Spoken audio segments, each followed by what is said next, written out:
सुंदरगढ़ एक बहुत ही सुंदर और खुशहाल गांव था।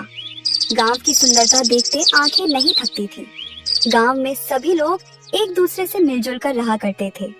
इस गांव में भोला अपनी पत्नी और एक 9 वर्ष के बेटे के साथ रहा करता था। भोला खेती करता, जिससे कि उनका गुजारा हो रहा था। अरे शांति, जल्दी से खाना बांध दो। मुझे खेत पर जाने के लिए ऐसे भी देर हो रही है। और राहुल अभी सोकर उठा है या नहीं?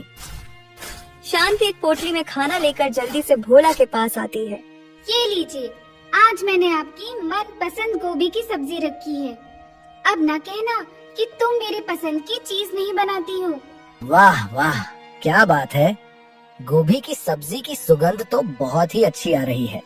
चलो ठीक है, अब मैं चलता हूँ। मुझे वैसे भी काफी देर हो चुकी है।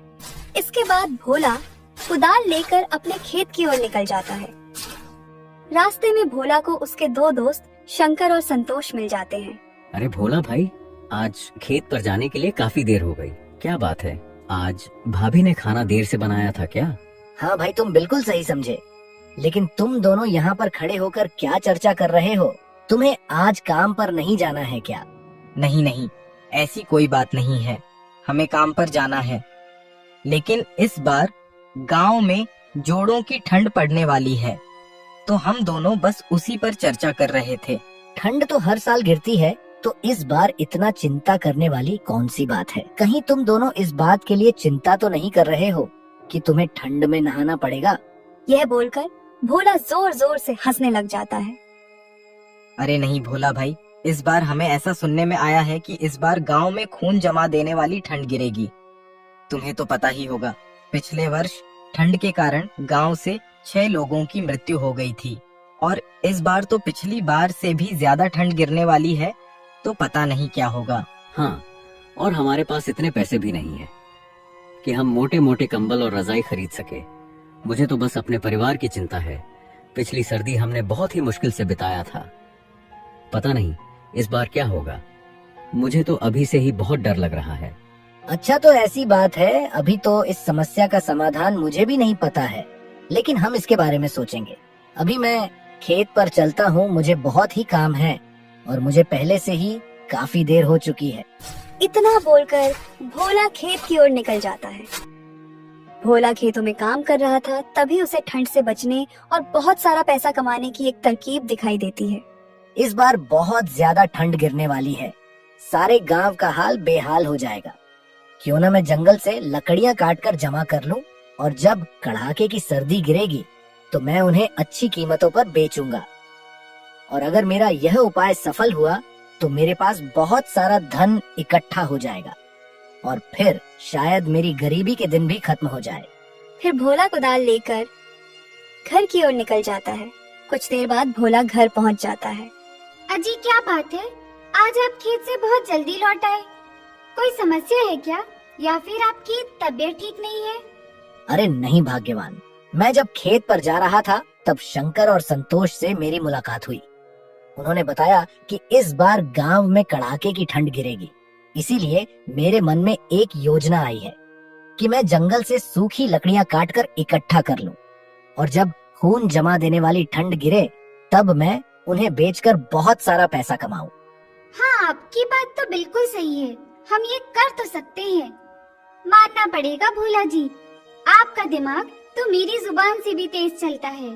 हाँ हाँ ठीक है, अब मैं जंगल से लकड़ियां काटने के लिए जा रहा हूँ, और तुम यह बात किसी को भी मत बताना, नहीं तो हमारे सारे किए कराए पर पानी फिर जाएगा। नहीं नहीं जी, मैं ये बात किसी को नहीं बताऊंगी। मैं इस बात को खाने की तरह ही पचा लूंगी।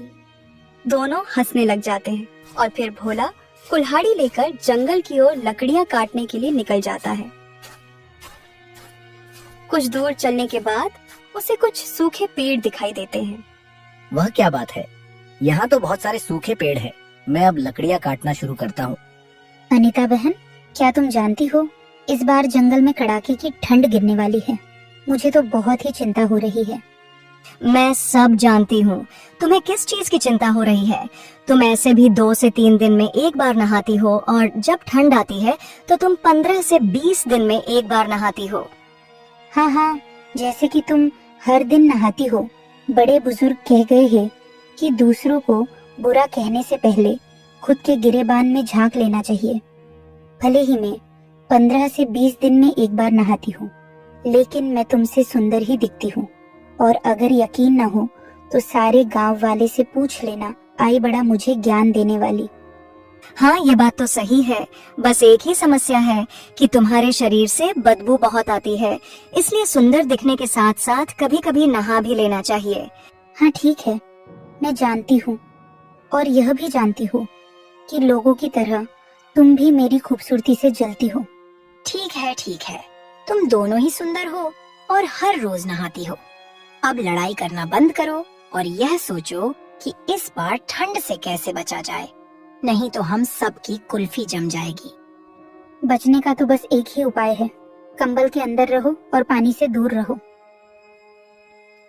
दूसरी ओर भोला हर रोज जंगल जाता और ढेर सारी सूखी लकड़ियां काट कर लाता।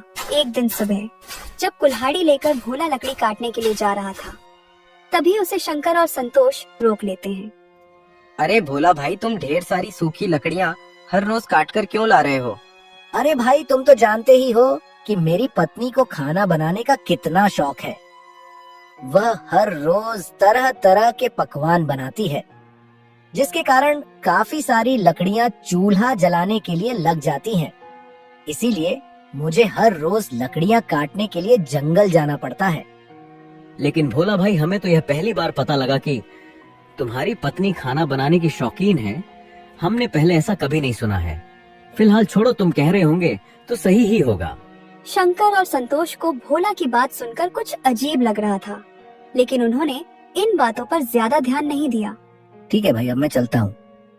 कुछ दिन इसी तरह बीत गए। भोला जंगल जाता और सूखी लकड़ियां काट कर लाता। अब उसके पास बहुत सारी लकड़ियों का भंडार हो गया था। कुछ ही दिन बाद गांव में ठंड गिरना भी शुरू हो गई थी। भोला अपने घर के बाहर एक बोर्ड लगा देता है, जिसमें 1 किलो लकड़ी की कीमत 5 रुपए लिखी थी। जब सभी गांव वाले वह बोर्ड देखते हैं, तो उन्हें भोला की सारी चतुराई का पता चल जाता है कि वह क्यों हर रोज सूखी लकड़ियां काटने जंगल जाता था। भाई, क्या तुमने भोला के घर के बाहर वह बोर्ड देखा जिसमें 1 किलो लकड़ी की कीमत 5 रुपए लिखी थी? भोला ने बहुत ही चतुराई दिखाई है। वह जंगल से फ्री में लकड़ियां काटकर हमें 5 रुपए किलो बेच रहा है। हाँ भाई, तुमने बिल्कुल सही कहा। हर रोज जब भोला जंगल में सूखी लकड़ियां काटने जाता था, तब हम उससे पूछते थे कि तुम इतनी सारी लकड़ियों का क्या करोगे। तब वह हर रोज कुछ न कुछ बहाने बना दिया करता था। हमें तो तभी उस पर शक हो गया था, लेकिन हमें यह नहीं पता था कि वह ऐसा काम कर सकता है। अरे तो अब इसमें सोचने वाली कौन सी बात है? भोला से 5 रुपए किलो लकड़ी खरीदने से बढ़िया है कि हम सभी कल जंगल जाएंगे और हम भी सूखी लकड़ियां काट कर लेकर आएंगे। यह बात जब भोला को पता चलती है, तो वह चिंता में पड़ जाता है, क्योंकि अब उसका लकड़ी बेचने का व्यापार सफल नहीं हो पाएगा। अरे भाग्यवान, क्या तुमने सुना? गांव के लोग कल सूखी लकड़ियां काटने के लिए जंगल जा रहे हैं। अगर वह सूखी लकड़ियां काट लेंगे तो हमसे लकड़ियां कोई भी नहीं खरीदेगा और मेरी सारी मेहनत पर पानी फिर जाएगा। हाँ जी, आपने बिल्कुल सही कहा। काश कोई ऐसा चमत्कार हो जाए कि कल गांव वाले लकड़ियां काटने जा ही ना पाएं। हाँ, अब हम सिर्फ ऊपर वाले के भरोसे ही रह सकते हैं। कुछ ही देर बाद रात हो जाती है। दोनों पति पत्नी खाना खाकर सो जाते हैं, लेकिन रात में ठंड के साथ साथ आसमान में काले बादल छा जाते हैं और कुछ ही देर में बहुत तेज बारिश होने लगती है। बारिश के साथ साथ ठंड भी बहुत ज्यादा बढ़ जाती है। बारिश गिरने के कारण सारे पेड़ पौधे गीले हो जाते हैं, जिससे कि अब जंगल में एक भी सूखी लकड़ियां नहीं बचती हैं। सुबह होने तक बारिश रुक जाती है। जब भोला और शांति बारिश देखते हैं, तो वह बहुत ही खुश हो जाते हैं। अजी देखिए, लगता है ऊपर वाले ने हमारी सुन ली और रात को बारिश करवा दी। अब सारे पेड़ पौधे गीले हो गए होंगे और अब तो सूखी लकड़ियां भी जलने लायक नहीं रही होंगी। हाँ, तुमने बिल्कुल सही कहा। गांव वालों ने अपने आप को बहुत ही बुद्धिमान समझा था, लेकिन उनकी सारी बुद्धिमानी धूल में मिलकर रह गई। और अब मैं लकड़ियां 5 रुपए किलो बेचने की बजाय 10 रुपए किलो बेचूंगा। नहीं नहीं, आप 5 रुपए किलो ही लकड़ियाँ बेचो। अगर हम 10 रुपए किलो लकड़ियाँ बेचेंगे तो ये सीधे सीधे लोगों को लूटना हो जाएगा। ऊपर वाले ने आपकी मेहनत को बचाने के लिए बारिश करवा दी और अब आप इसका गलत फायदा ना उठाएं। मेरी आपसे विनती है कि आप लकड़ियों का दाम 5 रुपए किलो ही रखें। मैं लकड़ियों का दाम 5 रुपए किलो ही रखता, लेकिन गांव वालों ने अपनी चतुराई दिखाकर अच्छा नहीं किया और रात को जो बारिश हुई है वह ऊपर वाले का संदेश था कि गांव वाले को सबक सिखाया जाए। इसीलिए मुझे तुम्हारे राय की कोई जरूरत नहीं है। मैं लकड़ियाँ 10 रुपए किलो ही बेचूंगा। अपने पति की यह बात सुनकर शांति को बहुत ही दुख होता है और भोला अपने घर के बाहर लगे बोर्ड को बदल देता है और उसमें 10 रुपए किलो लकड़ियों का दाम लिख देता है। यह देख गांव वालों को बहुत ही गुस्सा आता है, लेकिन वह कुछ नहीं कर सकते थे। देख रही हो सुमन बहन, गांव में कितनी ज्यादा ठंड पड़ रही है। हमारे पास तो थोड़ी सी ही लकड़ियां हैं। हम इसे ही जलाकर इस ठंड से राहत पाने की कोशिश कर रहे हैं। हाँ, तुमने बिल्कुल सही कहा आरती बहन। हमारे पास तो थोड़ी भी लकड़ियां नहीं है, इसलिए हम तुम्हारे घर आग की गर्मी लेने आए हैं। क्या तुम्हें पता है, आरती बहन जब ठंड की शुरुआत हुई थी तब भोला ने लकड़ियों का दाम 5 रुपये किलो रखा था, लेकिन जब ठंडियां बढ़ चुकी है तो उसने लकड़ियों का दाम 10 रुपया किलो कर दिया है। वह सरासर लोगों को लूट रहा है। तुम्हारी बात बिल्कुल सही है शंकर भाई। हमने जंगल से सूखी लकड़ियां काटने का विचार किया था, लेकिन रात में ही बहुत तेज बारिश हो गई, जिसके कारण सारी सूखी लकड़ियां अब गीली हो गई हैं। ऐसा लगता है कि ईश्वर भी भोला के ही साथ है। अब हम चाहकर भी कुछ नहीं कर सकते हैं। अब हमें अगर और लकड़ियां चाहिए तो हमें भोला से 10 रुपए किलो लकड़ियां खरीदनी पड़ेगी, क्योंकि आग ही हमें इस जानलेवा ठंड से बचा सकती है। फिर सभी मायूस और लाचार होकर बची खूंची लकड़ियों से आग तापते हैं। दूसरी ओर भोला का लकड़ी बेचने का व्यापार बहुत ही अच्छा चल रहा था। सभी गांव वाले उससे ही सूखी लकड़ियां खरीद रहे थे और उसकी बहुत ही अच्छी आमदनी हो रही थी। धन के साथ साथ उसके अंदर घमंड भी आ गया था। एक दिन उसके पास एक बुजुर्ग महिला आती है जो कि ठंड से बहुत ही कांप रही थी। बेटा, मुझे बहुत तेज ठंड लग रही है। दया करके मुझे थोड़ी सी लकड़ियां दे दो, मगर मेरे पास तुम्हें देने के लिए पैसे नहीं हैं। माफ करिएगा माँ जी, मैंने खून पसीना एक करके यह लकड़ियाँ जंगल से काटी है, इसीलिए मैं ये आपको मुफ्त में नहीं दे सकता। अगर आपके पास पैसा है तो लकड़ियाँ ले जाइए, वरना आप यहाँ से जा सकती हैं। नहीं नहीं बेटा, ऐसा मत कहो। मुझे बहुत तेज ठंड लगी है और मेरे पास गर्म कपड़े भी नहीं हैं। अगर तुम मुझे लकड़ियाँ नहीं दोगे तो शायद इस ठंड में मैं जिंदा नहीं बच पाऊंगी। दया करके मुझे थोड़ी सी लकड़ियाँ दे दो। ऊपर वाला तुम्हें हमेशा खुश रखेगा। अरे माँ जी, ऊपर वाले ने मुझे ऐसे ही बहुत खुश रखा है। मुझे आपकी मुफ्त की दुआओं की कोई जरूरत नहीं है। मैं आपको मुफ्त में लकड़ियाँ नहीं दूंगा। आप मेरा समय व्यर्थ ना गवाएं। आप यहाँ से जा सकती हैं। बूढ़ी औरत बहुत ही निराश मन से वहाँ से चले जाती है। भोला के पास पैसे के साथ साथ अहंकार भी आ गया था और उसे शायद यह पता नहीं था कि अहंकार ही इंसान के अंत का कारण होता है। अगले दिन भोला को किसी काम से दूसरे गांव जाना था।